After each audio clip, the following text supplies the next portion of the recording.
Урматтуу мусулман бир туугандар, эгерде колубуздан келип турган болсо, акчабыз болгон болсо, Алла Таала берген болсо, ошол нерселерди садака берейли, зекетини берейлик, акысы бар адамдарга берейлик. Алла Тааланын жолунда жумшайлык.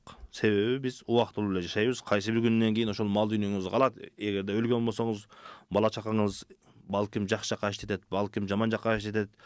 Балким аялыңыз башка бирөөгө турмушка чыгат, сиз кыйналып, Алла Тааланын акысын бербестен, балдарыңызга, тууган уругуңузга бербестен, ичиңиз тарып жүргөн акча башка бирөөнүн чөнтөгүнө кетиши мүмкүн. Сиз опшум каалабаган, сизге алакасы жок адамдарга кетиши мүмкүн.